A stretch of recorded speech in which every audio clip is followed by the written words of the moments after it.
السلام عليكم. مدن وبروندي دولة أفريكان حيران، دولة أنا بدلهين. بروندي waxay ku taalaa bartanka waadiga weyn ee Rift Valley, al-Ukhdud al-Afriqi al-Azim, deegaanka harooyinka waaweyn ee bariga Afrika. Dhinacan waxa ka xiga Rwanda, waqooyigan waxa ka xiga Tanzania, dhinaca bariga Soomaaliya waxa ka saaran Koonfurta Dimuqraadiga. Meeshan waxa ku nool 12 milyan oo qof. Haddii aad Burundi soo jiido, hadda xarga aad qaadato soo jiido, kadibna aad dhex dhigto gobolka Mudug, waxaad arkaysaa inuu ku dhawaad 2 mar gobolkaas uu ka weyn yahay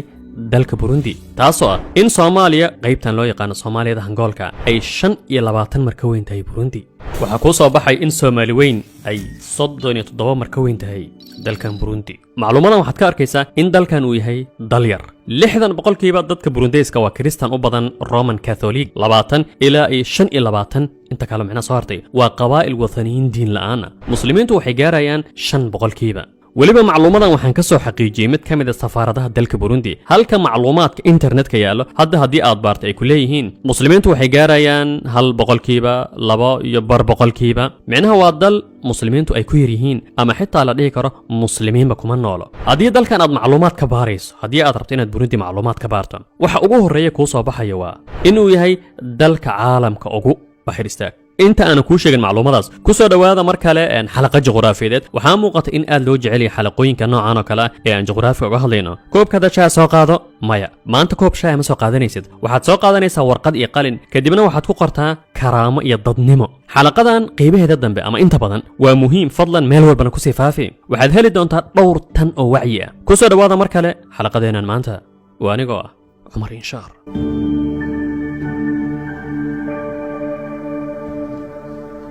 haddii aad baaraysa macluumaad ku saabsan dalkan Burundi, waxaad arkaysaa hal shay ama waxa kaliya xitaa kuu soo baxaya waa hal shay: dalkan Burundi inuu yahay wadanka caalamka ugu saboolsan. Hello everyone, Ruhi Chenet here. We are in Burundi, which has been chosen as per the analysis reports of the World Bank, IMF, and many other official institutions as the poorest country in the world. يعني حتى كمالهن عالمك دالك بولكان عقارين يكونوا لنا ugu saboolsan. waxaad arkaysaa maqaalo iyo muuqaalo aanan dhammaad lahayn, sida tusaale ahaan maqaalka isweydiinaya yani xitaa kuma lahan waa dalka ugu saboolsan caalamka. wuxuu ku leeyahay Burundi maxay u tahay dalka caalamka ugu saboolsan. sidoo kale muuqaalo YouTube, muuqaalo kale dhammaantood waxay ku leeyihiin dalka caalamka ugu liita dhinac walba. marka koobaad wax la'aantu ceeb ma ahan, kumana caayin inayna waxba haysanin. ujeedka muuqaalkigaana ma ahan in aan dhaho waa dal sabool ah, laakiin waxaa jira hal shay oo muhiim ah oo ah inaad ogaato, waana sababta aan muuqaalkan u doortay in aan dalkan Burundi ka sameeyo. sideed u aragtaa in aan Sheekh Mustafa kuu yara keeno? sababtoo waan kuu soo laaban doonaa wax yar kadib. xayaa kala Sheekh Mustafa. dadka barbaa u haysto moodaya dawladda waaweyn inaynu degnay inay rabaan in dagaalku inaga dhamaado, inay rabaan in caynkan ma jirto. deegaanka wadankeena waxa lagu maamulaa maxay albandi saabic, bandiga toddobaad ee United Nations ka xeerkiisa ah. bandu saabic macnihiisu waa maxay? waa qofku isma maamuli kare hal la maamulo. qofku isma maamuli kare ilma yara caruurta aabihi markuu dhinto maxaa la yiraahdaa xoolihiisa ma maamulan kare. wuxuu u baahan yahay maxay? wasiy, cid maamusha oo meel gaarsiisa. bandiga kani wuxuu qorayaa waa intaa. askar ma yeelan karaan oo istilayaan, qoriyo ayaan laga iibinin. dawladnimada xeebtooda ma ilaashan karaan, cid kale ha u ilaaliso. wax kasta soo qabo, waxa ma samayn kartid ilaa iyo ogolaado mooyaane. adiga ciidan kale lagu duldhigo wax kale. waxani ma aha jacayl lagu qabo, waa destabilization. waa inaad ku jirto inaad weliga soo kicin. Soomaaliya meelaha yar ee nabadu ka jiraan waa meelaha laga yaabo inaan iyaga askartoodu imanin, iyo inta iyaga la socota aanay ku badnayn, kolay kama madhnee ayaa inta nabadu ka jirto.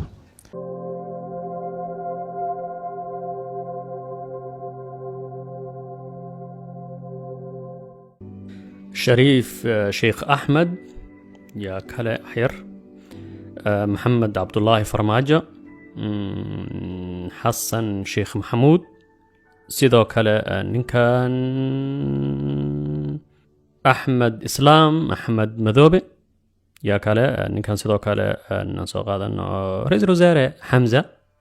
yaa kale ninkan lafta garin lagu magacaabo asagana. su'aalan ku weydiiyo, raggan waa rag odayaal ah oo odayaal Soomaaliyeed qaar badan ayaa kamid ah. maalin ayay huwaneen magaca madaxweyne Soomaaliyeed haddaba maxaa keenay rag odayaal intaan la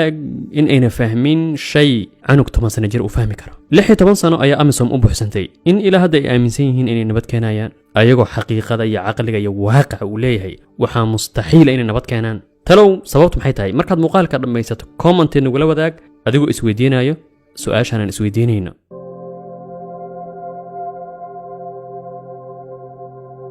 haddii aad tagto dalka Burundi mushaharka aad qaadanaysa bishii wuxuu noqon doonaa $15 60kii sano u dambeysay 60kii sano la soo dhaafay sanad walba dalka Burundi wuxuu galayay kaalinta koobaad caalamka wadanka ugu saboolsan ugu liito tacliinta iyo waxbarashada hadda Soomaaliya waxaa jooga ciidamo lagu magacaabo AMISOM oo ka socda wadamada ugu liita Afrika dhinac walba sida Burundi iyo Uganda wadamo muslimiinta ay ku yar yihiin wax aad wadaagtaan aysan jirin midabku ma ahan waxaad wadaagtaan dhaqanka iyo diinta iyo wax walba ayaa la dhigi karaa wax ayaan wadaagnaa Uganda iyo Burundi wax kugu xira ma lahan waxaad wadaagtaan ma lahan inta aan sii gelin mawduucan qaybtiisa kale kaalay aan ku siiyay macluumo muhiim ah oo kamid ah sababaha aan mawduucan u sameeynayo si uu qofka Soomaaliga u helo wacyi si aan qadaadka lagaga dharbaaxin si aad u ogaato waxa hareeraha ka socdo waliga ma isweydiisay talow yaa bixiyo mushaarka ay qaataan ciidanka AMISOM aniga ku sheegaya maanta kaalay marka koobaad aan ku waday macadkan IPI معهد lagu magacaabo macahadka nabadda caalamiga wana macahad mistaaqiyad leh waaxdan marsadka caalamiga ee la socoto ciidamada iyo waxyaabaha caalamka ka socda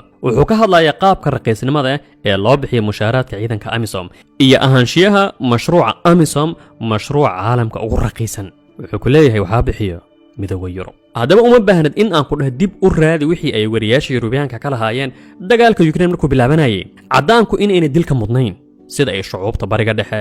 muslimiinta iyo Afrikaanka ay mudan yihiin in ayna u mudnayn Ukrainiyiinta cadaad in la dilo uma baahnad sidoo kale inaan ku xasuusiyo wixii ay sameynayeen koobka adduunka isbuucan hadda aan ku jirno waxaa dilaac fadeexad heer caalami ah markuu ninkan Amir Hari Ingiriis ah uu sheegay in uu Afghanistan ku dilay 25 qof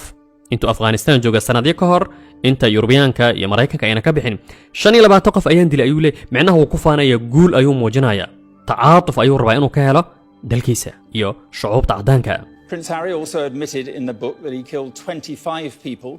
during his tour in Afghanistan. ciidanka Ingiriiska wuxuu ku tilmaamay hadalka Amir Hari wajigabax aan la aqbali karin waxay ahayd in aad qariso saxiix dhamaanteen mujrimiin ayaan ahay dhiig ayaan cabnaa laakiin waxay ahayd inaad qariso inaad sheegto ma ahayn saxiix adiga anaga dhamaan waxaan nahay dhalaamiyiin ayaan nahay laakiin inaad sheegto ma ahayn ninkan markuu arrinkan soo baxay waxa suuqa loo yarigeliyay dadkaas uu dilay waa dagaalyahanada Taliban kamid ah laakiin sidaan hadda ay qorayso Al Jazeera English Taliban waxay leedahay dadkaas aad dishay Amirow wadad rayda Amirka wuxuu raaciyay markii aan 25 kaas qof dilayay uma arag in ay bini aadan yihiin waxaan u arkay bahasha la ciyaar chess ama shatranji ayaan u arkay caadi la riday hayeen 25 qof oo muslimiin ah Afghanistan ku nool arrinku uu ka sii daray markii dad noocaas oo kale ay soo dirsadaan ciidan aad iyo aad raqiis ah si ay howlahooda u fuliyaan oo xal lagu magacaabo AMISOM IPI macadka nabadda caalamiga wuxuu leeyahay laga soo bilaabo 2016 midowga Yurub wuxuu hoos u dhigay 20% mushaaraadka uu siiyay ciidanka AMISOM askariga Afrikaanka Soomaaliya jooga wuxuu mushaar ahaan u qaadan jiray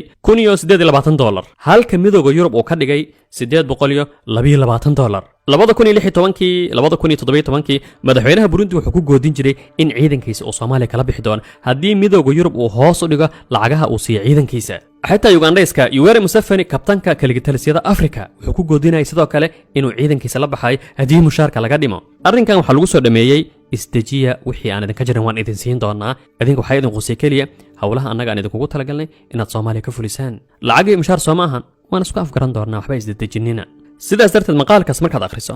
maqaalada kala duwan ee laga qoray inaad akhriso cidda mushaarka siisaad akhriso ujeedkooda inaad akhriso waxa ku muuqanaya in howlgalka AMISOM uu yahay shay soo koobay micnaha raqiisnimada iyo calool u shaqaysiga waana wixii ugu xuma ee Soomaaliya soo mara taariikhdeeda oo dhan waana dharbaaxa madow oo daangaana ku taalo ilaa inta saacad qiyaamo ka istaagayso qof bishii qaadan jiray $15 laakiin la siiyay wax ka badan $800 wax kale kuma bedelanay arrinka doqonnimada ma taqaanan macnaha haddii aan ku dhaado doqonnimada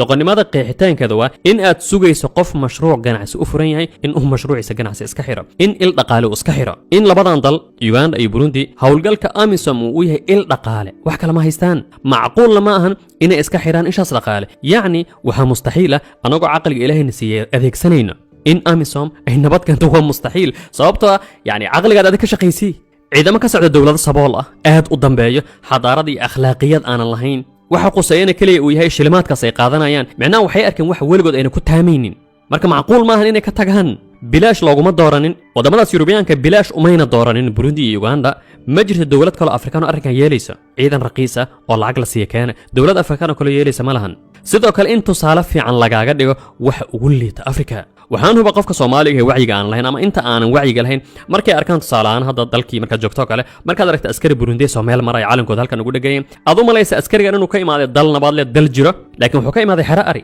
aslan dalba kamu imaanin laakiin laga rabo in ay tusaale ku noqdaan wax ugu liita caalamka ma ogtahay in askartaas AMISOM Uganda iyo ka socda Burundi ay hadda u tahay macnaha inay joogaan sida aad ugu taamiso kale in had Mareykan iyo Yurub tagto dibadda ay joogaan macnaha markay Soomaaliya joogaan lacag badan ay qaadanayaan dal wax walba ama dhinac badan oo ka hormarsan dhinacyo badan oo ka hormarsan shakil aan Soomaaliya wax aan tirin karin ay uga hormarsantahay labadaas dal ayay joogaan lacag badanna way qaadanayaan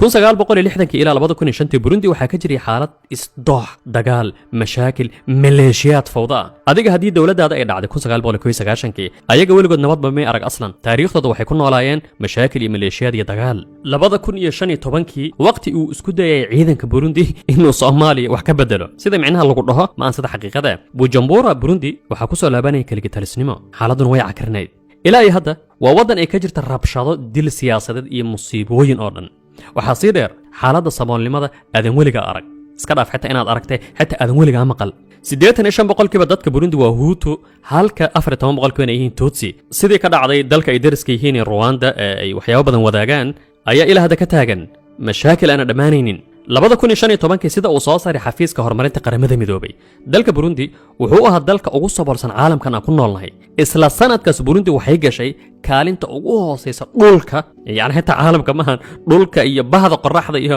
galaxy-gan aan ku noolnahay kale wadanka ugu hooseeyo waxbarashada iyo caafimaadka 2019 shan number ayuu hoos u dhacay dalkan yani waa dal mar walba dhulka sii galaayo ciidanka Burundi Soomaaliyan wuxuu ka kooban yahay maleeshiyaad hore Mooriyaan hogaamiye kooxeed burcad kooxaha wax dili jiray yani dalka fulan jiray yani waa ciidan cocktail Mooriyaan ah sida uu leeyahay maqaalkan Burundi waa dalka ugu liita koritaanka dhaqaalaha caalamkan oo dhan musuqmaasuqa loolanka iyo fasaadka awgi haddaba markaan macluumaadkaas aragnay maqaaladaas aan aragnay wax walba aan ogaanay joogitaanka ummad sidaas ah inay dalkeena joogaan runtii waa khiyaano qaran wax kale lagu tilmaami kara malahan cid walba raali ka ah ummad sidaas ah inay Soomaaliya joogaan maanta kaliya waxa lagu tilmaami kara waa inay yihiin ama inay galeen khiyaano qaran ma taqaanaan sheegay kaliyan u baahanay maanta waxa kaliyan u baahanay waa wacyiga wax akhri wax baar xaqiiqada caalamka ogow waxa hareeraha ka socda ogow وأنا عمر إنشار موضوعنا تانو كيجي هي والسلام عليكم ورحمة الله وبركاته.